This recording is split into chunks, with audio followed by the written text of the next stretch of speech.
옆에 분과 인사하겠습니다. 만나서 반갑습니다. 연휴 잘 보내셨죠? 할렐루야. 오늘 또 연휴 끝날이고 또 주일인데 오늘 예배를 통해서 하나님께 힘없고 또 한 주간 승리하는 우리 다리노는교회 성도님들 되길 바랍니다. 예배 자리에 나오신 여러분을 환영하고 축복합니다. 오늘도 예배 가운데 하나님의 말할 수 없는 은혜와 은총이 임할 줄로 믿습니다. 자, 우리 함께 찬양할까요? 나의 안에 거하라, 나는 내 하나님이다. 우리 함께 찬양하며 고백합니다.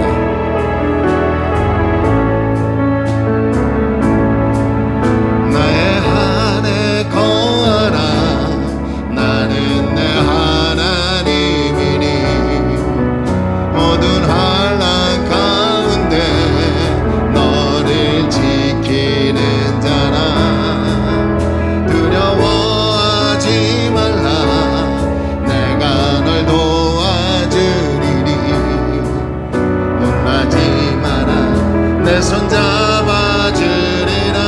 우리 다시 한번 나의 안에 거하라, 나의 안에 거하라, 나는 내 하나님이니 모든 환난 가운데 너를 지키는 자라. 두려워하지 말라, 내가 널 도와주리니. 놀라지 마라, 내 손 잡아주리라. 내가 너를 지명하여 불렀나니 너는 내 것이라, 내 것이라. 너의 하나님이라. 내가 너를 보배롭고 존귀하게 여기노라. 너를 사랑하는 내 여호와. 나의 안에 거하라, 나의 안에 거하라, 나는 내 하나님이니 모든 환난 가운데 너를 지키는 자라.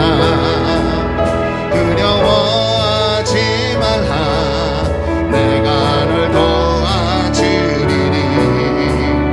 놀라지 마라, 내 손 잡아주리라. 내가 너를 지명하여 불렀나니 너는 내 것이라, 내 것이라. 너의 하나님이라. 내가 너를 보배롭고 존귀하게 여기노라. 너를 사랑하는 내 여호와. 하나님의 사랑을 사모하는 자, 하나님의 사랑을 사모하는 자, 하나님의 평안을 바라보는 자.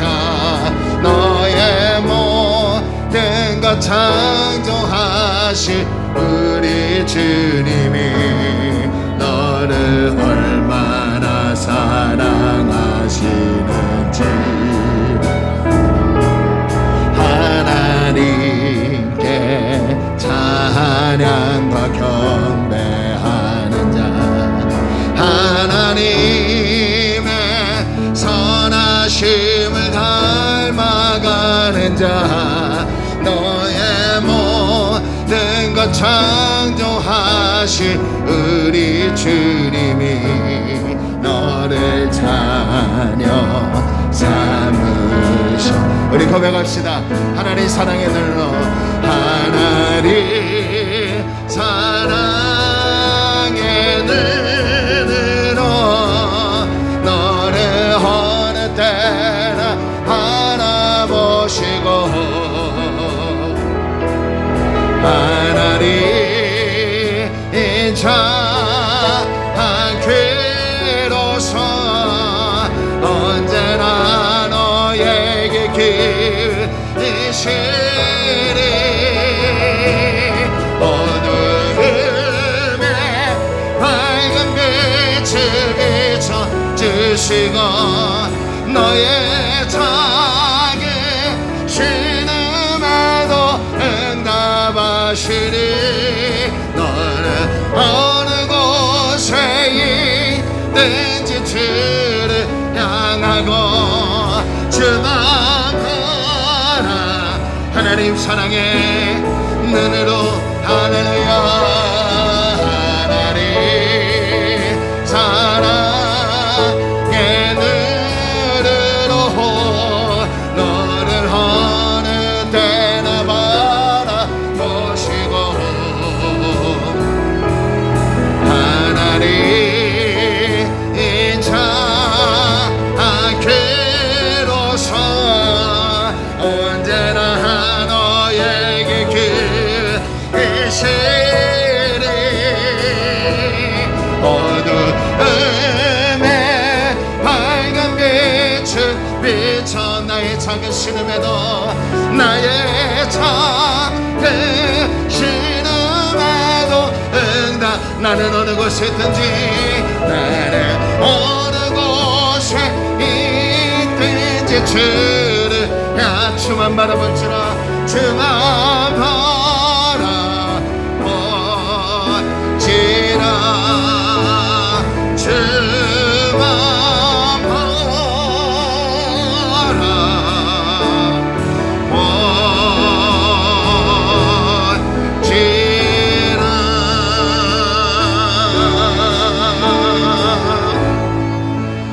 아멘. 여러분 모두가 주님만 바라보기를 소원합니다. 자, 우리 힘차게 하나님께 박수치며 찬양합시다.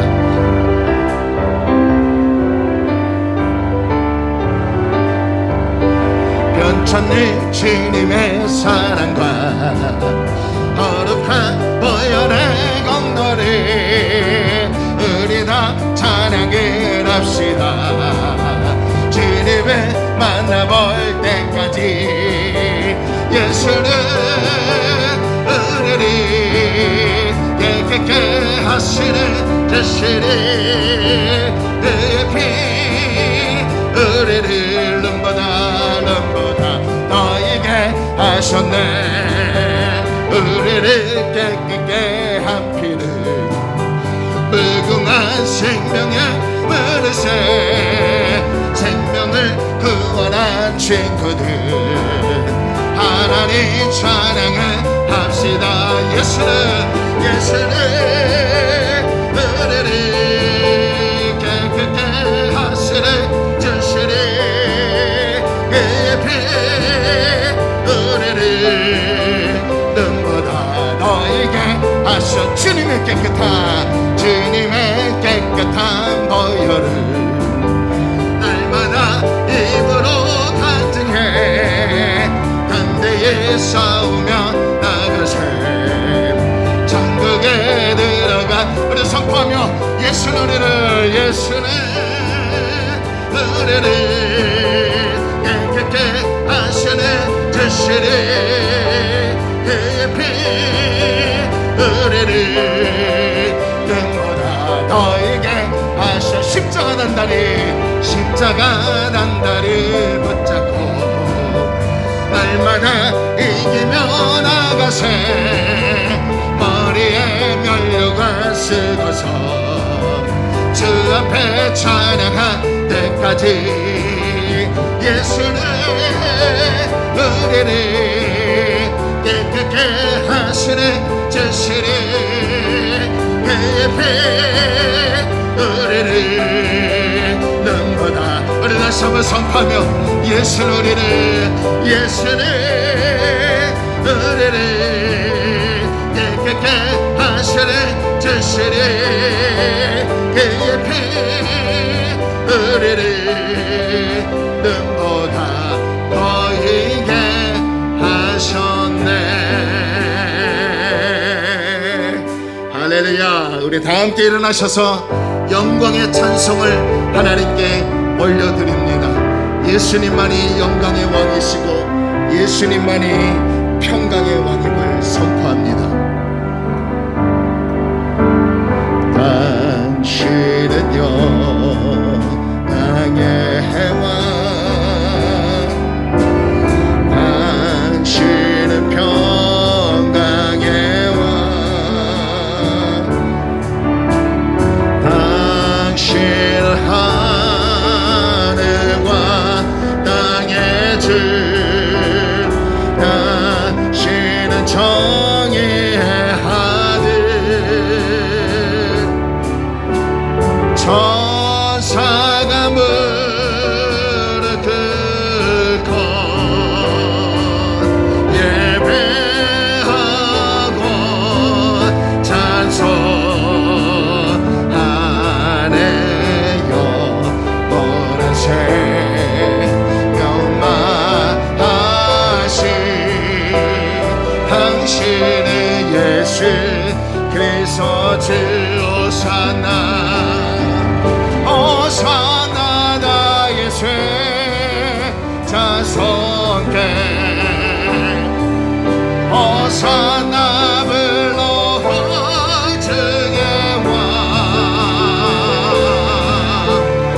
높은 하늘에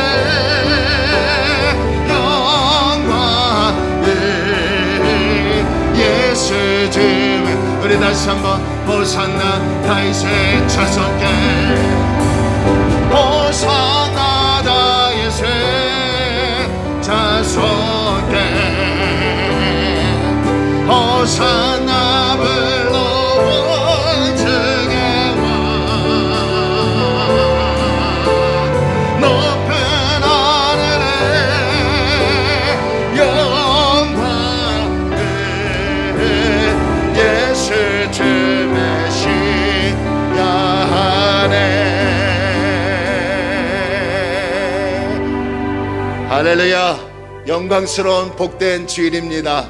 하나님은 영이시니 예배하는 저와 여러분이 영과 진리로 하나님께 예배해야 될 줄로 믿습니다. 우리 다 함께 사도신경을 고백함으로 2월 14일 거룩한 주일 예배를 하나님께 드리겠습니다. 우리 다 함께 신앙을 고백합니다. 전능하사 천지를 만드신 하나님 아버지를 내가 믿사오며 그 외아들 우리 주 예수 그리스도를 믿사오니 이는 성령으로 잉태하사 동정녀 마리아에게 나시고 본디오 빌라도에게 고난을 받으사 십자가에 못 박혀 죽으시고 장사한 지 사흘 만에 죽은 자 가운데서 다시 살아나시며 하늘에 오르사 전능하신 하나님 편에 앉아 계시다가 저리로서 산자와 죽은 자를 심판하러 오시리라. 성령을 믿사오며 거룩한 공예와 성도가 서로 교통하는 것과 죄를 사하여 주시는 것과 몸이 다시 사는 것과 영원히 사는 것을 믿사옵나이다. 아멘. 우리 다 함께 자리에 앉으시면서 찬송가 384장 찬양합니다. 찬송가 384장입니다.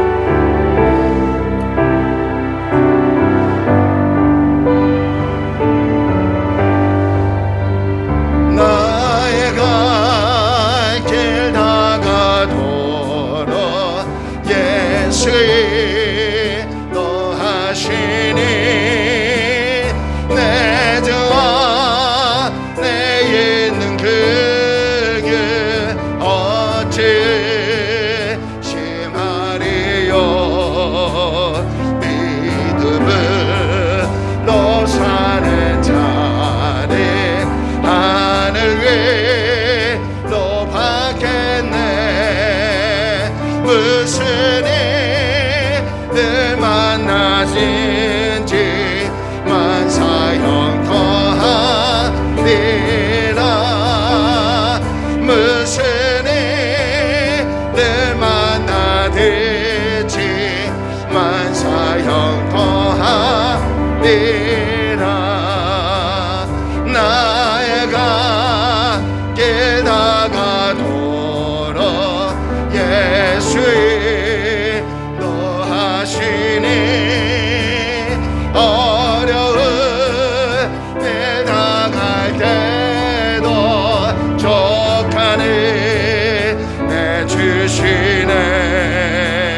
할 때에 영영 부를 나의 찬송 예수 인도하셨네 영영 부를 나의 찬송 예수 인도하셨네.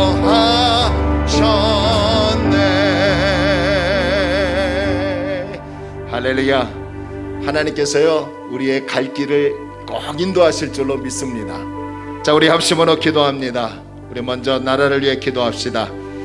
하나님께서 우리나라를 강건케 하시고 또 기독교가 추락하는 이때에 다시 진리를 외쳐 하나님 기독교가 또 위상이 올라가 모범이 되어 우리나라를 건실하게 세울 수 있는 은혜가 있게 해달라고, 또 코로나도 서서히 종식이 되고 백신도 순차적으로 잘 진행될 수 있도록, 경기도 부양될 수 있도록, 또 우리 교회도 안정되고 또 가정도 안정될 수 있도록 우리 나라와 교회와 가정을 생각하며 우리 하나님께 조용한 마음으로 하나님께 기도합니다. 할렐루야. 좋으신 하나님, 은혜와 사랑을 감사합니다. 하나님께서 오늘도 우리를 사랑하여 주셔서 이렇게 또 주님의 몸된 교회에 또 올라와 하나님을 예배하고 하나님을 찬양하게 하심을 감사합니다. 우리나라가 하나님 안에서 안정되기를 원합니다. 대통령과 위정자들, 국회의원, 모든 방백들, 또 모든 국민이 하나님을 섬기며 하나님의 말씀으로 살고 하나님의 사랑을 전파하며 또한 기독교가 다시 모범이 되어서 하나님 앞에 위상을 떨치며 나라를 건전하게 건실하게 세워나갈 수 있도록 하나님 도와주시옵소서. 우리나라가 복음으로 통일이 되기를 원합니다. 저 분열 땅에도 하나님의 은혜가 임하게 하시고 코로나가 종식이 되고 백신이 순차적으로 잘 진행이 되게 하시고 아버지 하나님이여 또한 경기가 부양되게 하여 주시고 맡겼던 남을 허무시는 하나님의 놀라운 역사가 이 나라에 임하게 하여 주시옵소서. 하나님, 우리 교회를 위하여 기도합니다. 주님의 몸된 교회가 하나님 안에서 온전히 세워지기를 원합니다. 주님의 몸된 교회가 하나님의 말씀으로 세워지기를 원합니다. 어렵고 힘든 시기를 하나님의 은혜로 살게 하여 주시고 우리 교회의 갈 길을 주님이 인도하여 주시고 우리 장로님들, 안수의사님, 권사님, 취사님들, 청년들, 학생 모두를 아버지여 붙들어 주셔서 하나님 앞에 영광 돌리는 하나님의 교회가 되게 하여 주옵소서. 아버지 하나님, 우리 사랑하는 성도들 가정마다 하나님의 은혜가 임하게 하여 주옵소서. 말할 수 없는 구원의 감격을 회복하게 하여 주시고 문제마다 하나님 앞에 내놓을 때 하나님의 은혜로 승리하며 이겨나가게 하여 주시고 강건함을 더하여 주시고 하나님 앞에 쓰임받는 우리 모든 성도들 가정되게 하여 주옵소서. 오늘도 이 예배 가운데 하나님의 성령이 충만하게 채워지게 하여 주옵소서. 예수님의 이름으로 기도 올려옵나이다. 아멘. 오늘 예배를 위해서 서성원 장로님 대표로 기도해 주시겠습니다. 다 같이 기도드리겠습니다. 저희들의 생사복을 주장하시며 언제나 하나님의 자녀들이 잘 되기를 원하시는 사랑의 하나님 아버지, 고맙고 감사합니다.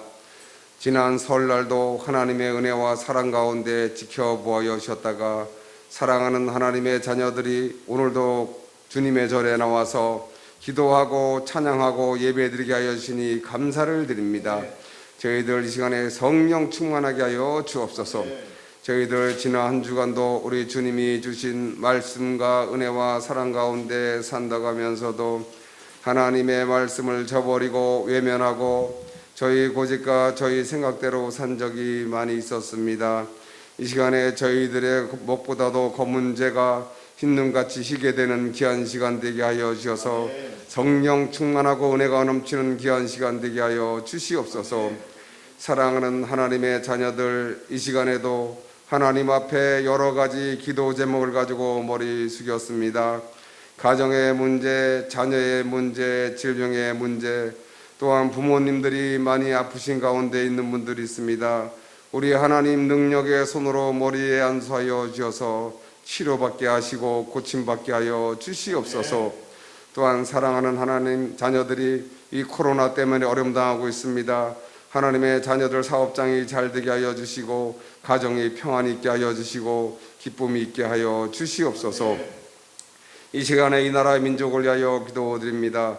이 나라의 민족을 불쌍히 여겨 주시고 대통령을 비롯하여 의정자들이 하나님을 두려워하게 하시고 주님 앞에 머리 꿇는 귀한 하나님의 의정자들 되게 하여 주옵소서.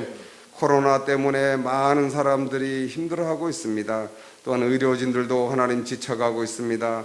우리 하나님께서 능력에 능력을 더하여 주셔서 코로나가 속히 퇴치될 수 있도록 하나님 역사하시고 도와주시옵소서. 그리하여 다 같이 한 마음 한 뜻으로 하나님 기쁜 마음으로 세상을 승리하며 살아가는 그날이 속히 오게 하여 주옵소서. 저희 교회를 하나님 축복하여 주셔서 이곳 호평동에 세워주심을 감사를 드립니다. 하나님 날마다 하나님 앞에 기도합니다. 전도하길 원합니다. 그러나 하나님 아버지 빈자리가 너무나 많습니다. 저희들이 다시 한번 하나님 힘과 정성을 다하여 기도하면서 많은 하나님의 전이 차고 넘칠 수 있도록 역사하여 주옵소서. 이 마지막 시대에 하나님의 전에 와서 응답받게 하시고 복을 받게 하시고 고침받는 놀라운 역사가 나타나게 하여 주옵소서. 하나님 앞에 칭찬받는 축복받는 그런 교회가 되기를 원합니다. 우리 하나님 같이 하여 주시옵소서. 이 시간에 또한 담임 목사님 항상 말씀을 준비하시고 단위에 서십니다. 성령 충만하게 하여 주시고 말씀 선포하실 때마다 저희들은 그 말씀을 꼭 붙잡고 세상 나가 살 때에 능력의 검으로 삼아서 승리하는 삶을 살아갈 수 있는 저희 모두 되게 하여 주옵소서. 또한 목사님 가정 하나님 눈동자와 같이 지켜보여 주옵소서. 어머님이 아프신 가운데 있습니다. 우리 하나님 능력의 능력을 더하셔서 하늘의 아버지 놀라운 기적을 체험하는 가정 되게 하시고 역사하여 주시옵소서. 오늘도 아버지 하나님 악기로 또한 여러 가지 모양 저 모양으로 하나님 앞에 충성 봉사 헌신하는 자녀들 있습니다.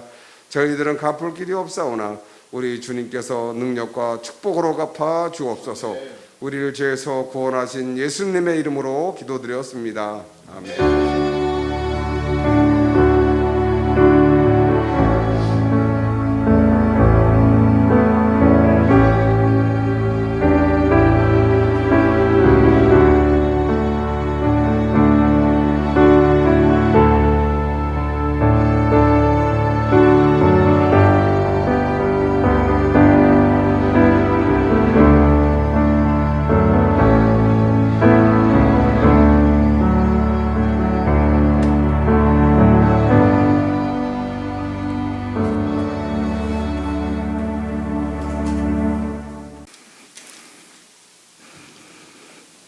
야고보서 4장 11절로 17절까지 신약성경 374면에 제 성경이 있습니다. 우리 다 찾았으면 아멘 합니다. 자, 11절부터 17절까지 우리 서로 한 절 한 절 교독합니다. 형제들아 서로 비방하지 말라. 형제를 비방하는 자나 형제를 판단하는 자는 곧 율법을 비방하고 율법을 판단하는 것이라. 내가 만일 율법을 판단하면 율법의 준행자가 아니요 재판관이로다.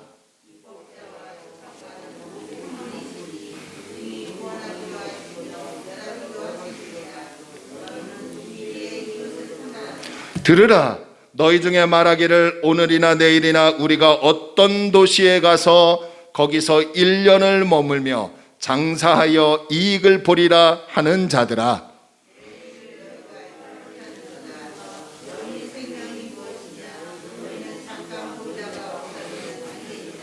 너희가 도리어 말하기를 주의 뜻이면 우리가 살기도 하고 이것이나 저것을 하리라 할 것이거늘.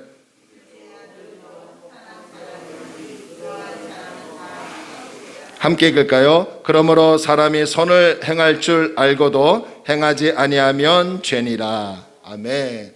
하나님의 은혜와 축복이 저와 여러분에게 있기를 주의 이름으로 소원합니다.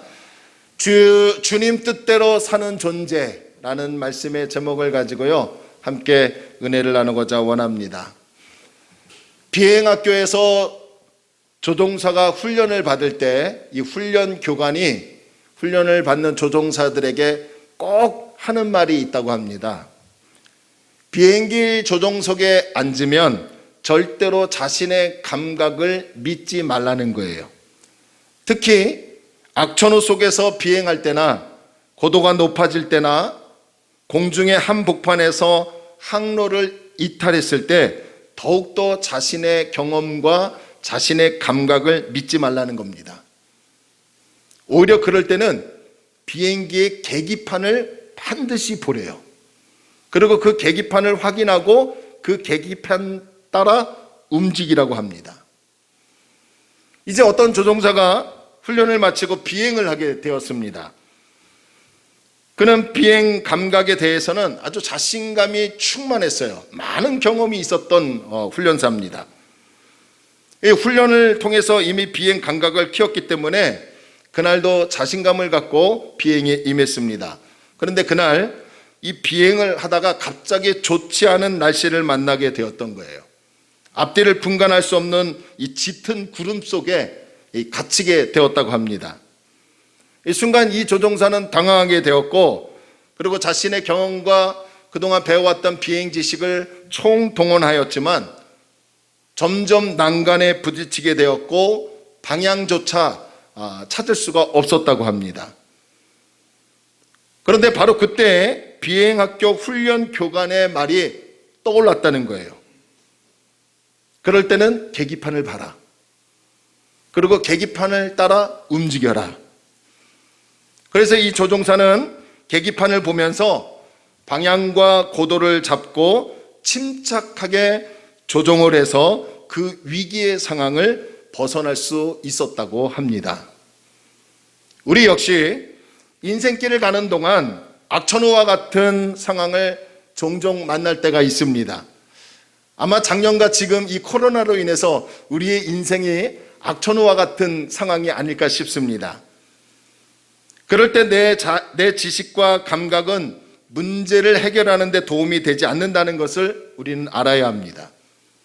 오히려 그런 익숙한 경험이 문제를 더 심각하게 빠뜨릴 수도 있습니다. 우리 인생길의 계기판은요, 내가 아닙니다. 내 경험도 필요할 때가 있지만 내 경험도 우리 인생길의 계기판이 될 수 없습니다.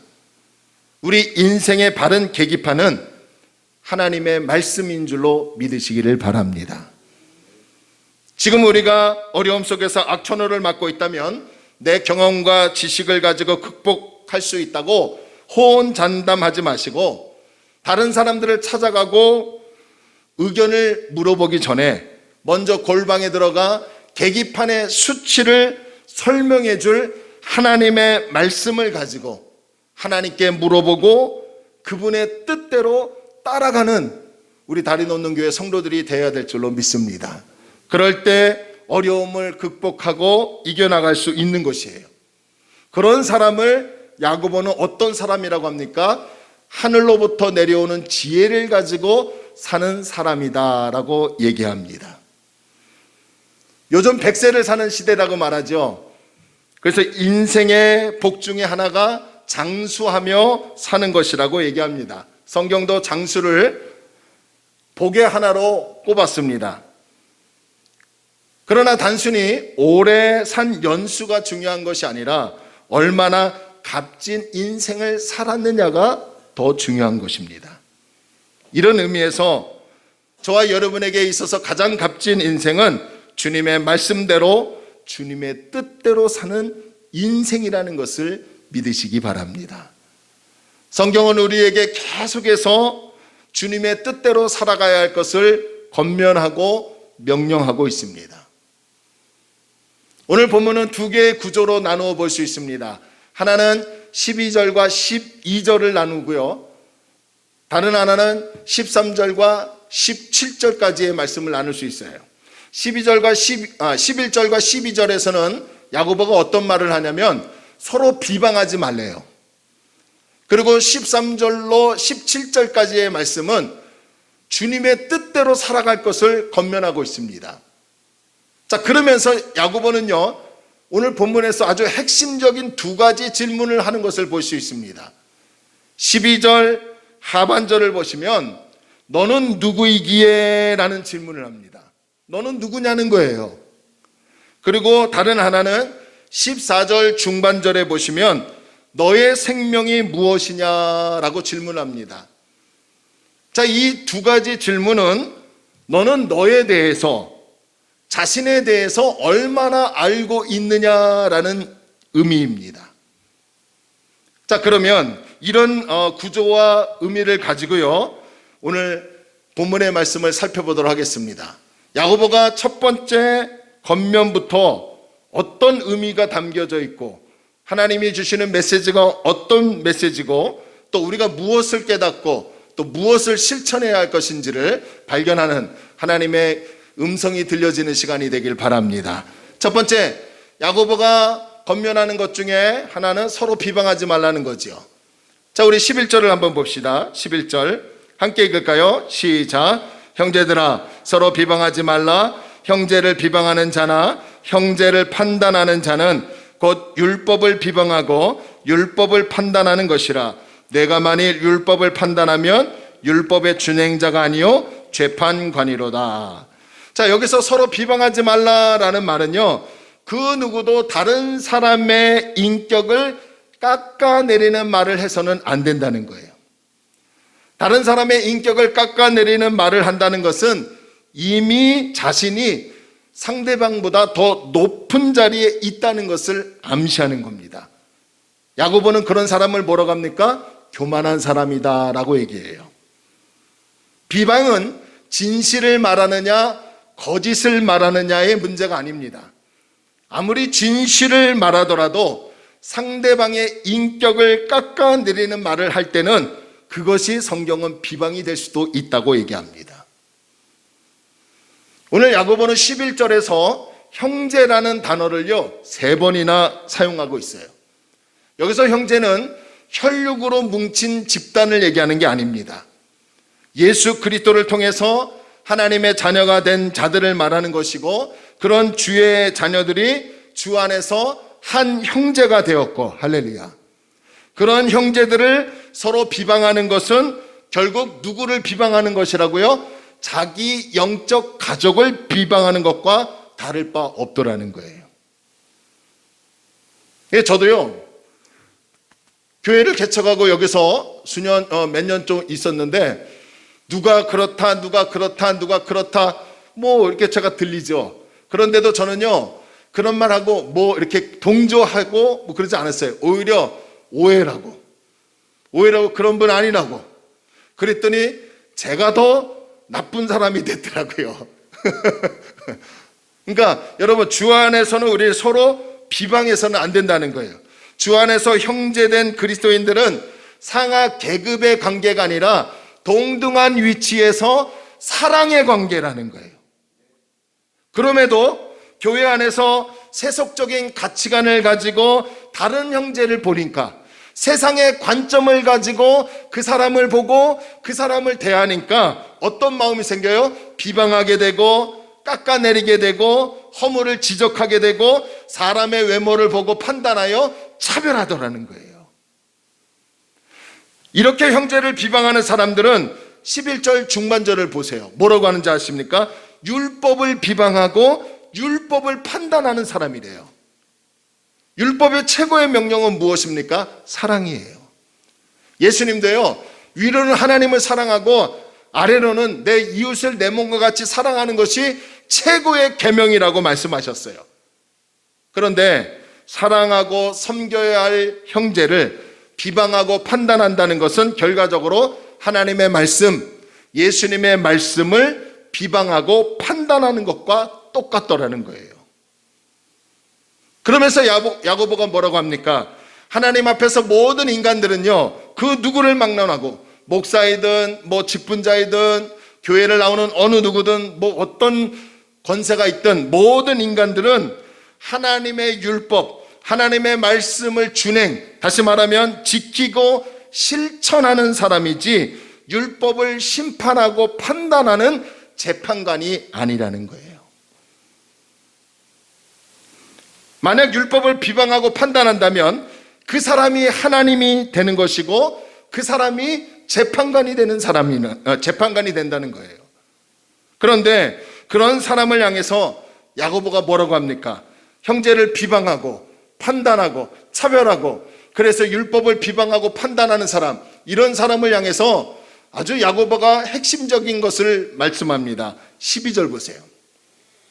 12절 보시면, 입법자와 재판관은 오직 한 분이시니 능히 구원하기도 하시며 멸하기도 하시느니라. 너는 누구이기에 이웃을 판단하느냐. 자, 이게 무슨 말이에요? 지금 야고보는 교회 안에서 세상의 탐욕으로 인해서 세상의 관점을 가지고 다른 성도를 비방하고 판단하고 차별하는 사람들에게 이렇게 얘기합니다. 율법을 세우시고 명하시고 재판하시는 분은 사람이 아니라는 거예요.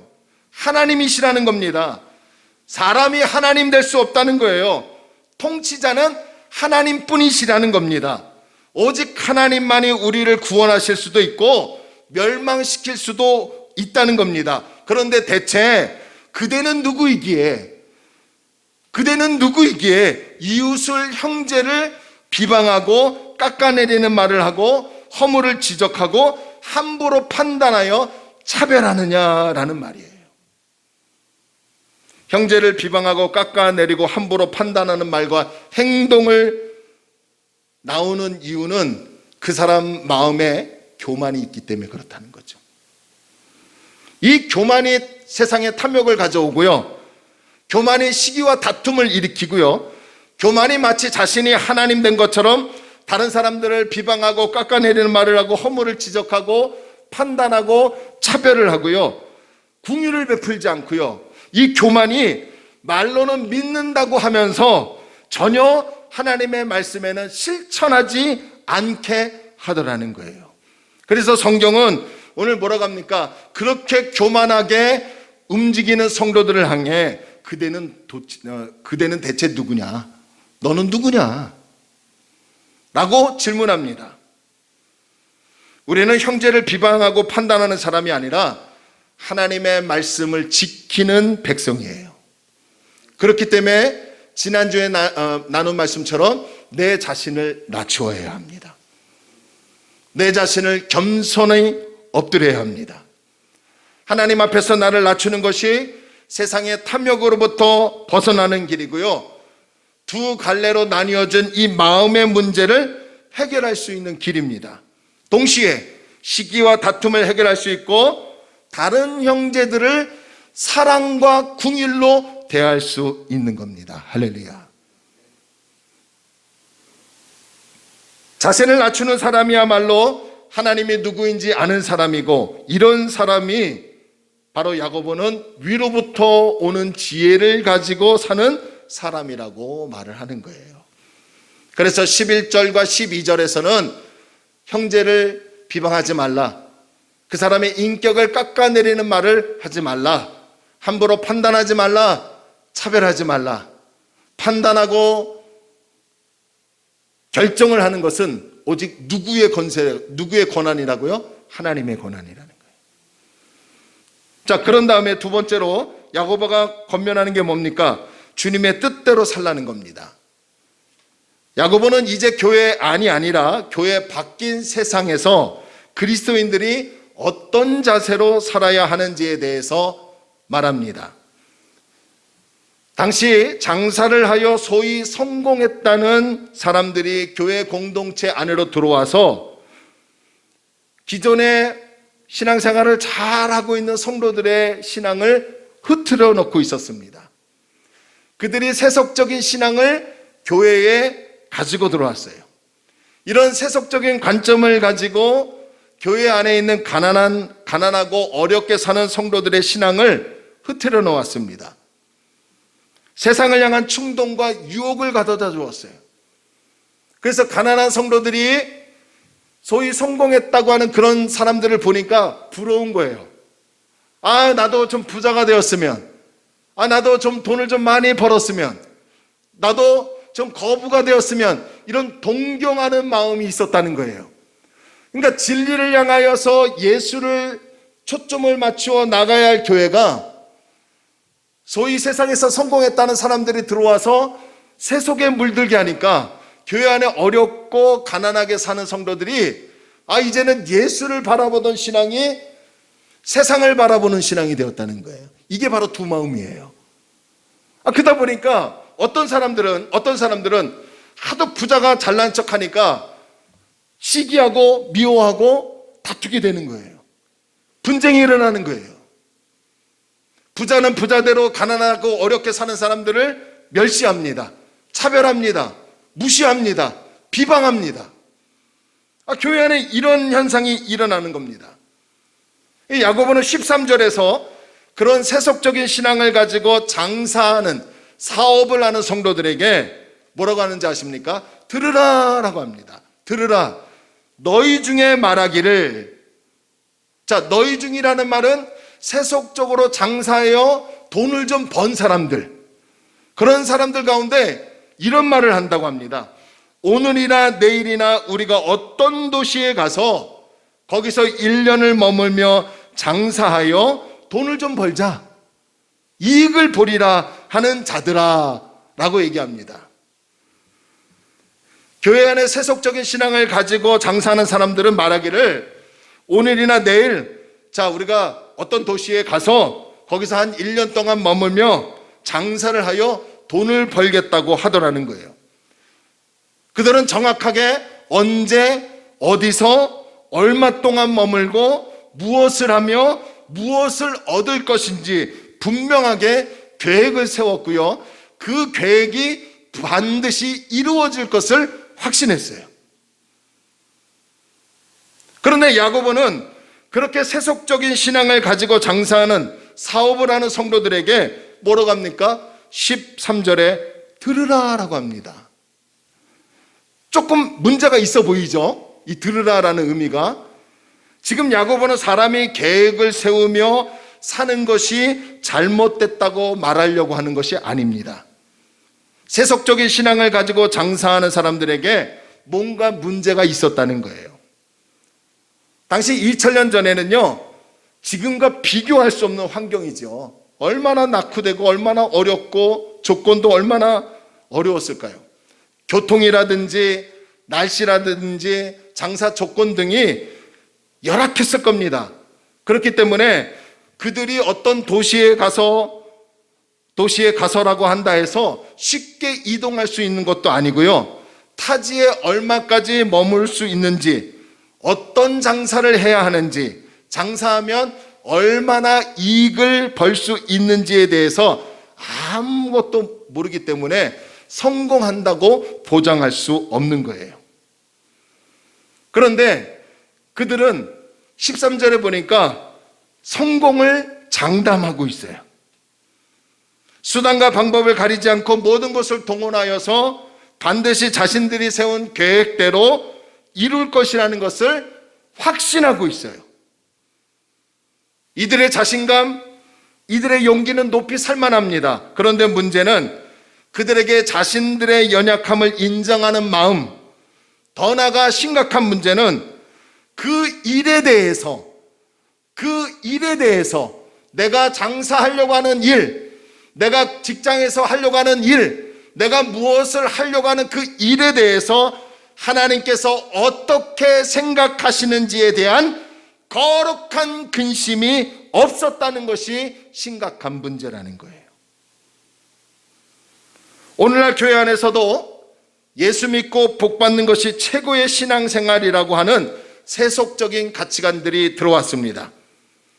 예수님은 당연히 성도들에게 복을 주어야 하고, 성도들은 예수를 통해서 성공하고 복 받는 사람들이 되어야만 하는 공식이 교회 안에 자리 잡고 있습니다.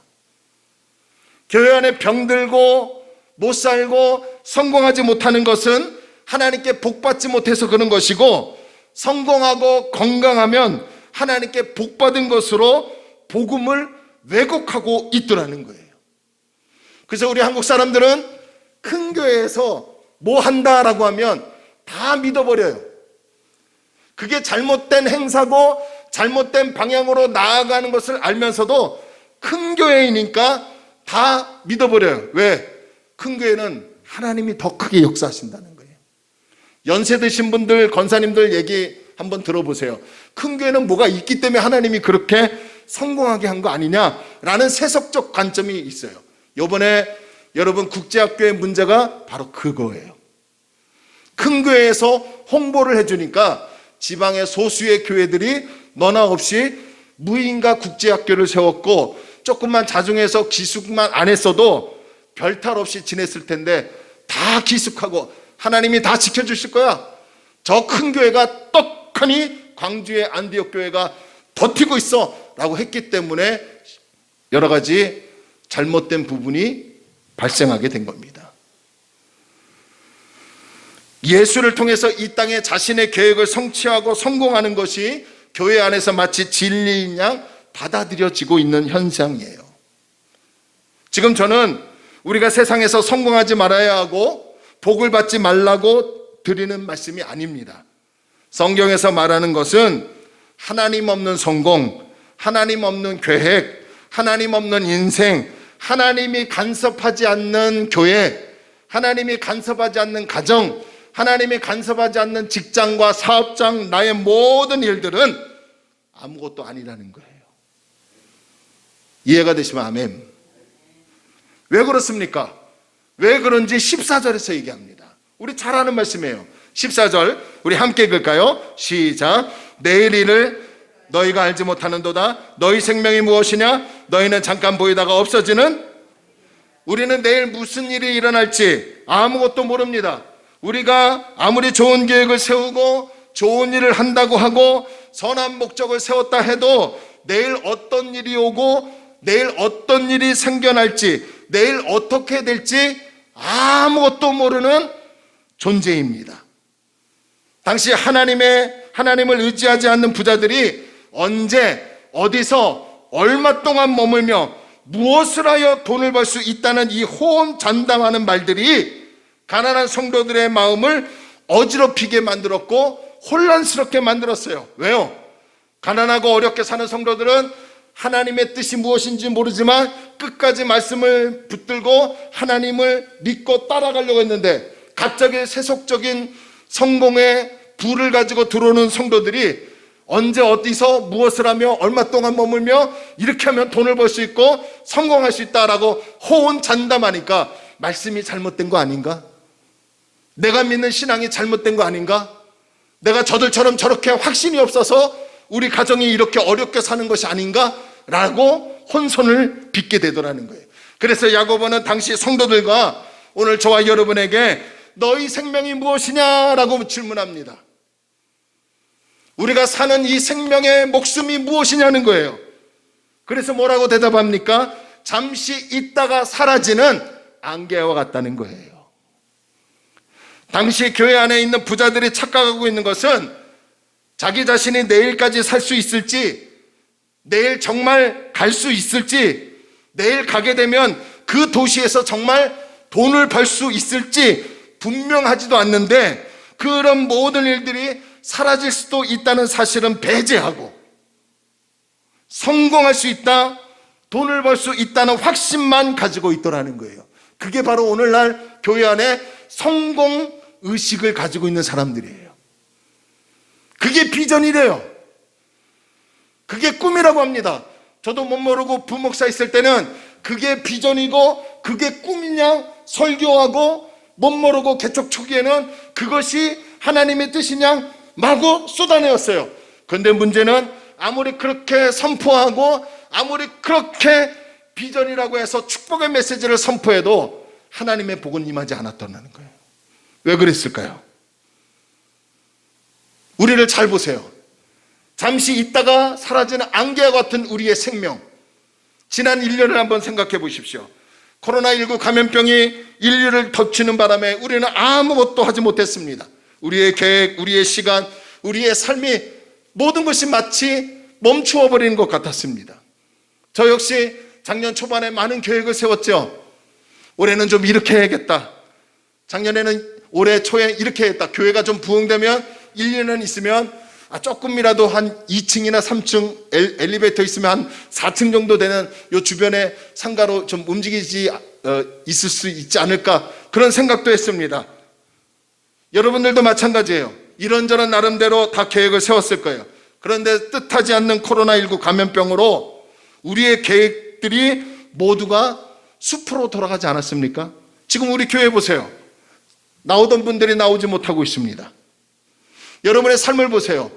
계획하려고 했던 것들이 작년에 아마 거의 이루지 못했을 겁니다. 그렇기 때문에 지금 우리는 더욱더 침묵하고 신음하면서 주님만 바라보며 주님을 의지해야 하는 하나님의 지혜가 필요한 때예요.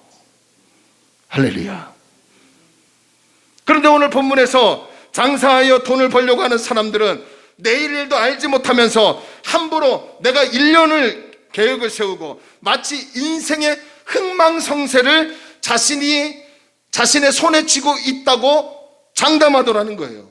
그들은 교회 안에서 있으면서도 그들의 마음은 하나님이 존재하지 않았습니다. 그런데 분명하게 기억하십시오. 성도는, 저와 여러분은 하나님을 의지하고 하나님께 늘 기도하면서 물어보고 하나님이 주신 지혜를 가지고 계획을 세우고 하나님이 주신 마음을 가지고 그 뜻대로 살아가는 존재라는 것을 믿으시기를 주의 이름으로 축원합니다. 그럼에도 꼭 하나 더 기억하십시오. 그럼에도 얼마든지 계획대로 되지 않을 수 있다는 것을 알아야 합니다. 왜냐하면 흥망성쇠, 생사화복은 안개와 같은 우리의 손에 있는 것이 아니라 하나님의 손에 달려있기 때문에 그렇다는 거예요. 교회 안에서 성공하고 부자가 되었다고 해서 그 사람에게 하나님이 함께 하시고, 병들고 어렵게 산다고 해서 그 사람에게는 하나님이 임하지 아니하고 적게 은혜를 주고 적게 능력을 준다고 하는 이런 세속적 관점을 내려놓아야 합니다. 그러면서 오늘 15절에서 이렇게 얘기합니다. 너희가 도리어 말하기를 주의 뜻이면 우리가 살기도 하고 이것이나 저것을 하리라 할 것이거늘. 야고보는 우리가 무엇을 할 수 있다 없다의 문제가 아니라 주님의 뜻이 더 중요하다는 거예요. 그래서 우리는 주님의 뜻이라면 우리가 살 수도 있고 죽을 수도 있다는 것을 알아야 합니다. 주님의 뜻이라면 성공할 수도 있고 실패할 수도 있다는 것을 알아야 합니다. 주님의 뜻이라면 이것도 할 수 있고 저것도 할 수 있고 이것도 할 수 없고 저것도 할 수 없다는 것을 알아야 합니다. 중요한 것은 주님의 뜻이 무엇이냐는 것을 아는 것, 분별하는 것, 이게 지혜예요. 저와 여러분에게 하나님이 주시는 지혜가 있어 분별하여서 하나님의 뜻대로 살아가 하나님 앞에 쓰임받는 거룩한 그리스도인이 되기를 주의 이름으로 축원합니다. 그런데요, 이것은 운명론적인 입장을 이야기하는 게 아니에요. 오히려 우리의 인생의 흥망성쇠, 생사화복은 사람이 아니라 하나님께 있다는 것을 인정하라는 거예요. 순명론적 입장을 얘기하는 게 아니에요. 모든 인생의 흥망성쇠, 생사화복은 사람의 조건이나 경험이나 배움이나 물려받은 것으로 되는 것이 아니라 나를 살리시고 나와 함께 하시는 하나님께 있다는 것을 인정하라는 거예요. 그것이 신앙의 출발이고, 그런 신앙의 출발이 말씀으로 제대로 살아갈 수 있는 인생의 방향으로 나아갈 수 있다는 겁니다. 무엇을 이루고 무엇을 가졌다 한들 하나님이 없다면 그것은 아무것도 아니라는 거예요. 하나님은 자신의 뜻을 따라 우리를 진리의 말씀으로 태어나게 하셨죠. 그리고 하나님은 진리의 말씀을 우리 마음에 심겨 놓으셨습니다. 그렇기 때문에 우리는 그 말씀을 따라 주님의 뜻대로 실천하는 존재라는 것을 반드시 기억하시기를 바랍니다. 주님의 뜻이 무엇인지 깨닫고 그 뜻대로 사는 성도야말로 위로부터 내려오는 지혜를 가지는 사람이고, 주님의 뜻을 알고 순복하는 성도가 자신을 낮추는 사람이고, 자신을 낮추는 사람에게 하나님은 야고보서 4장 10절에서 높여주시는 은혜를 허락하신다는 거예요. 그러면서 야고보는 이제 결론을 내립니다. 16절 우리 함께 읽을까요? 시작. 이제도 너희가 허탄한 자랑을 하니 그러한 자랑은 다, 자, 여기서 허탄한 자랑이라는 말은 교만한 마음으로 허풍을 떠는 것을 말해요. 내가 보기에는 안 될 것 같은데 자꾸 된다고 하는 사람이 있어요. 미국의 조엘 오스틴이라는 목사님이 계세요. 긍정의 힘. 여러분, 성경은 긍정의 힘을 얘기하는 게 아니에요. 예수의 힘을 얘기해야 돼요. 복음의 힘을 얘기해야 하고 말씀의 능력을 얘기하는 거예요. 아무리 긍정의 힘, 긍정의 마음을 가졌다 해도 하나님이 열어주시지 아니하면, 하나님이 함께 역사하지 아니하시면 닫힌 걸 열 수 없고요, 연 걸 닫을 수 없다는 것을 믿으시기 바랍니다. 그러니까 인생은 잠시 있다가 사라지는 안개와 같은 존재인데, 마치 자신의 힘과 능력으로 모든 것을 할 수 있다고 우쭐대며 자기 자랑을 늘어놓는 말이 바로 허탄한 자랑이고, 이런 자랑하는 사람들의 일을 뭐라고 합니까? 성경은 악한 일이다 라고 합니다. 아무리 교회를 다닌다 할지라도 하나님을 의지하지 않고 하나님의 주권을 인정하지 않고 자기 자랑만 늘어놓는 것은 다 악한 것이에요. 야고보는 자기 자랑만 하는 것, 또한 주님의 뜻을 묻지 않고 자기 마음대로 행하는 것, 그것을 악한 것이라고 하고 그것을 죄라고 합니다. 반대로 하나님의 뜻대로 말하고 하나님의 뜻대로 살려고 하는 성도의 삶을 뭐라고 하는지 아십니까? 선이라고 합니다. 17절. 그러므로 사람이 선을 행할 줄 알고도 행하지 아니하면 무엇이니라? 죄니라. 행하면 죄가 아니에요. 여기서 말하는 선은 윤리적인 차원을 뛰어넘어서 하나님과 나와의 관계적 측면을 얘기하는 거예요. 우리가 진리의 말씀으로 하나님이 낳으셨죠. 그리고 진리의 말씀을 내 마음에 심겨 놓으셨죠. 그래서 우리는 진리의 말씀대로 살아가야 할 영적 욕구가 날마다 일어나야 합니다. 하나님의 뜻을 물고 하나님이 가르쳐 주신 대로, 하나님이 인도해 주신 대로 살아가야 합니다. 성경은 이것을 선이라고 얘기합니다. 하나님의 말씀을 듣고도 그 들은 말씀을 실천에 옮기지 않으면 그것은 죽은 믿음이고, 그것이 바로 뭐가 된다고요? 죄가 된대요. 반대로 듣고 실천하면 선이 되는 거예요. 따라서 하나님의 말씀을 알았으면 행하라는 겁니다. 할렐루야. 하나님의 말씀을 들었다면 예배당에서 아멘에서 멈추는 게 아니라 예배당 밖으로 나가 여러분 가정에서, 여러분 삶의 일의 터전에서 행하라는 거예요. 실천하라는 거예요. 잠시 있다가 사라지는 안개와 같은 존재이기에 미래의 계획을 세우는 것도 중요하겠지만, 그것보다 더 중요한 것은 오늘을 허락하신 하나님께 감사하며 살아야 되지 않을까요? 아멘이 없는 거 보니까 내일도 당연히 올 것이라고. 여러분, 연휴 때 미담이지만 연휴 때 제 어머니 보고 아버지를 뵈니까요, 다른 날은 뭐 그렇게 느끼지 못했는데 뵈니까, 야, 사람 하루하루 사는 게 감사더라고요. 내일이 어떻게 될지 모르는데 오늘을 허락하신 하나님께 감사할 수 있어야 한다는 거예요. 저와 여러분은 오늘에 충실해야 하고, 오늘 일에 최선을 다해야 하고, 오늘 주님의 뜻을 물어야 하고, 오늘 주님의 뜻대로 살아가는 하나님의 성도가 되어야 한다는 거예요. 주님이 베풀어 주신 궁율로 하나님의 나라에 들어갈 수 있는 생명의 면류관을 얻지 않았습니까? 그렇기 때문에 오늘 우리는 세상으로부터 오는 탐욕과 정욕을 벗어버리고 내 자신을 낮추어서 다른 형제들에게 궁율과 자비를 베풀 수 있는 마음이 있어야 합니다. 오늘 내가 낮아지고 오늘 하나님을 인정하고 오늘 주님 뜻대로 살아가야 할 사명이 저와 여러분에게 있는 거예요. 그래서 여러분, 오늘 주어진 하루를 낭비하지 마시기 바랍니다. 최선을 다해 일하십시오. 직장에서도, 사업장에서도, 가정에서도, 학교에서도, 또한 교회 예배당에 있을 때에도 오늘 주어진 이 시간에 최선을 다하여 하나님의 뜻을 물어보고 하나님의 뜻을 발견하면 그것을 행할 수 있는 성도가 바로 저와 여러분이 되어야 될 줄로 믿습니다. 그런 성도의 삶을 선한 삶이라고 하고, 그런 성도의 삶을 위로부터 내려오는 지혜를 가지고 사는 사람이라고 하고, 그 위로부터 지혜를 가지고 사는 성도의 삶은 다른 사람과 화평하고 가정을 살리고 교회를 살리고 다른 사람을 살리는 하나님 앞에 높임받는 거룩한 성도가 된다는 것을 믿으시고 오늘 주님의 뜻을 발견하고 오늘 충실히 최선을 다하여 그 뜻에 합당하게 사는 다니엘 교회 성도들이 되길 주의 이름으로 축원합니다. 너희 생명이 무엇이냐? 잠시 있다가 사라지는 게 아니냐?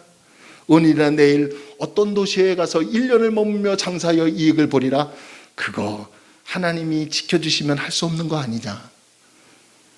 그렇기 때문에 오늘 하루를 주어줬다면 하나님의 뜻을 묻고 오늘도 주어진 일에 최선을 다하는 것이 선한 삶이고 복된 인생이라고 성경은 말합니다. 그렇게 살아가는 우리 식구들 되기를 주의 이름으로 축원합니다. 찬양합시다. 낮엔 해처럼 밤엔 달처럼 우리 찬양합시다. 궁일의 마음도 하나님의 뜻이라면 그 사람에게 찾아가 말로든 뭐라든 위로를 주고 베풀 수 있어야 합니다. 낮엔 해처럼 밤엔 달처럼 그렇게 살 수는 없을까요? 2절은 또 예수님처럼 바울처럼 그렇게 살 수는 없을까요? 그거 다 좋아하시는 찬양이죠? 우리 함께 하나님께 찬양 불러볼까요?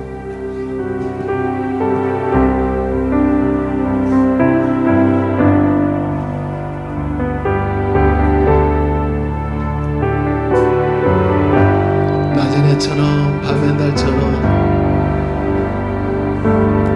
낮은 해처럼 밤엔 달처럼 그렇게 살 순 없을까?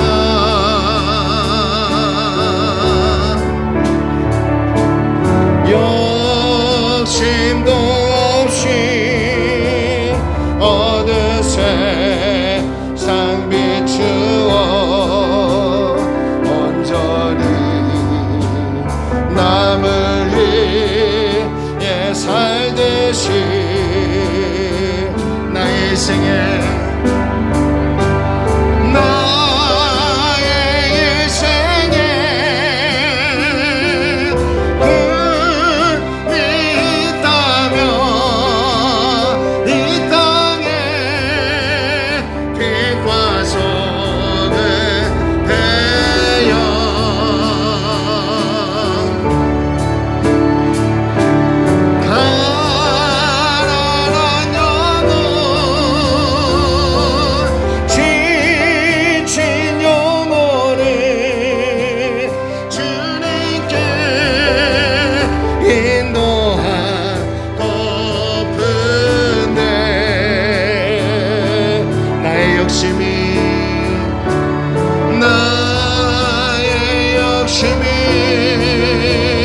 나의 못난 자가 언제나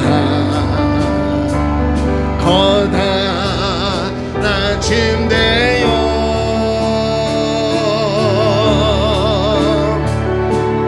나를 짓눌러 맘을 거룩해 하리 예수여 나를 도와주소서.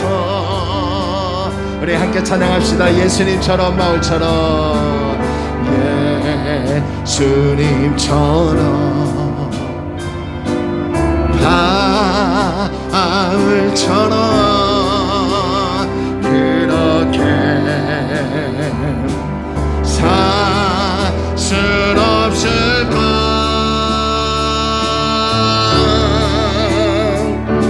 남을 위하여 당신들의 온몸을 온전히 버리셨던 것처럼 우리 비방하지 말고 서로 사랑하며 삽시다. 할렐루야 아멘. 주의 사랑에 베푸는 사랑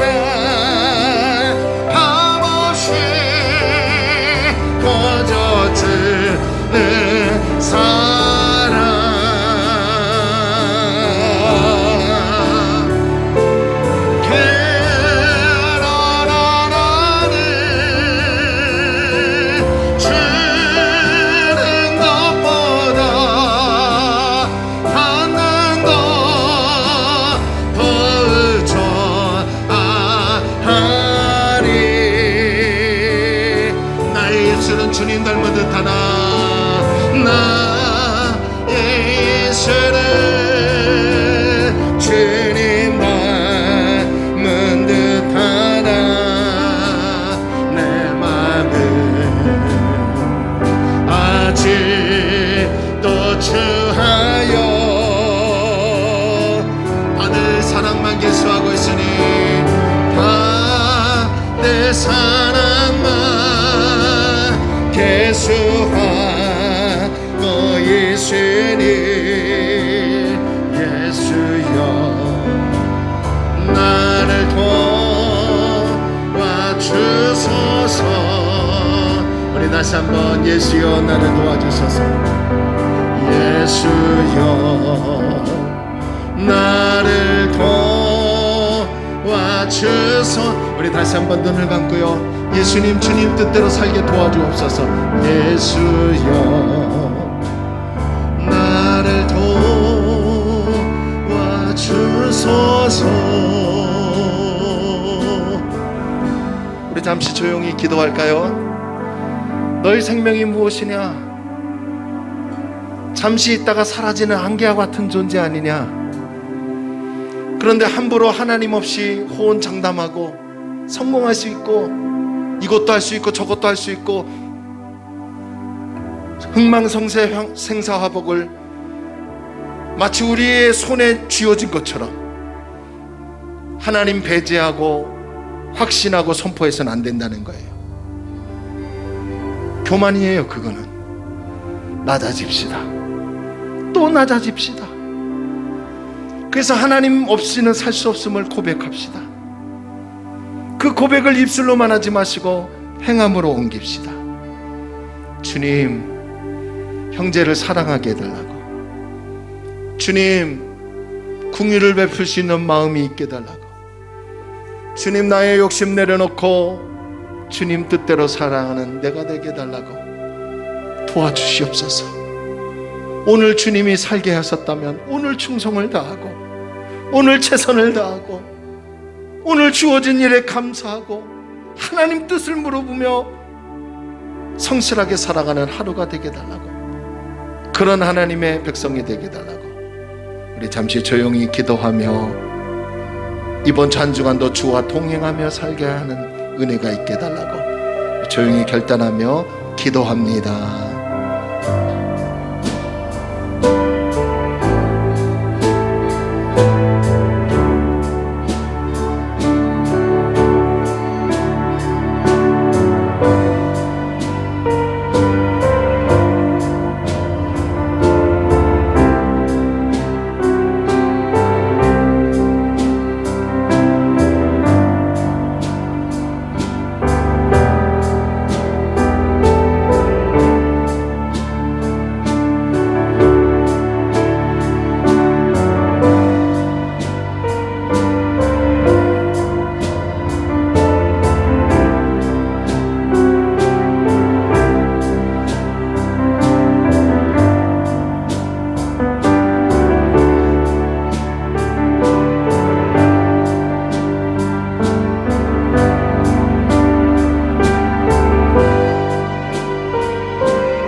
하나님 아버지, 2000년 전에 초대교회도 세속적인 신앙에 들어와 성공과 축복과 호언 장담하는 그런 성공의식이, 성취의식이 하나님을 배제하게 하고 말씀을 배제하게 하여 성도들 간에 비방하고 다투고 분쟁이 일어난 것을 볼 수 있습니다. 오늘날 교회도 성공하는 사람, 축복받은 사람, 잘 나가는 사람들을 차별하며 그들을 섬기고 그렇지 못한 사람들은 무시하는 경향이 있습니다. 바라기는 하나님, 우리 교회가 오늘 야고보서를 통해서 절대로 그러한 교회로 만들어가지 않게 하여 주옵시고, 하나님의 뜻을 행하며 하나님의 뜻대로 하나님을 기쁘시게 하며 사람을 기쁘게 하며 하나님께 영광이요 우리 모두가 동참하며 협력하여 하나님의 선을 이루실 수 있는 귀한 교회가 되게 하여 주옵소서. 너희 생명이 무엇이냐? 잠시 있다가 사라지는 안개와 같지 않느냐? 연약함을 인정하라. 내일 일을 할 수 없는 존재임을 인정하라. 그리고 하나님을 붙들고 하나님을 인정해서 하나님 뜻대로 살아갈 것을 성경은 말합니다. 오늘을 허락하신 하나님, 내일 어떻게 될지 모른다는 것을 우리는 입술로만 고백할 것이 아니라 절실히 느껴서 오늘을 주신 하나님께 최선을 다하고 가정과 범사에, 직장과 사업장과 학교에 만나는 사람들, 교회 안에서도 충실히 하나님의 뜻대로 살려고 노력하는 다리 놓는 교회 성도들 되게 하여 주옵소서. 한 주간도 하나님 의지하며 살겠습니다. 내 자신을 낮추겠습니다. 욕심과 교만을 내려놓고 하나님 의지하고 붙들고 살겠습니다. 주여, 살아갈 수 있는 은혜를 허락하여 주옵시고 하나님 뜻대로 살아 선을 행하는 우리 모든 식구들 되게 하여 주옵소서. 감사하며 예수님의 이름으로 간절히 기도 올려옵나이다. 아멘. 이제는 우리 주 예수 그리스도의 은혜와 하나님의 크신 사랑과 성령님의 내주, 교통, 역사, 충만하심이 오늘 허락하신 하나님께 감사하며 오늘 하루를 최선을 다하고 하나님의 뜻대로 살아가며 형제를 사랑하며 살아갈 것을 결단하고 머리 숙인 사랑하는 성도들의 심령과 가정과 생업 위에, 우리나라와 우리 지역 위에, 또한 우리 교회 위에 하나님의 넘치는 은혜가 있기를 간절히 축원하옵나이다. 아멘.